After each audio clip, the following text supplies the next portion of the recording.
చొంగ నా నోట్లో చొంగ పోసింది. సా రీ గా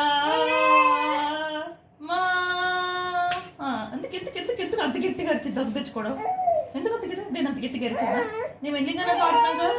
సా రీ గా. ఏమైంది? బ్రేక్ ఇచ్చావా? రీ గా మా. అయిందా?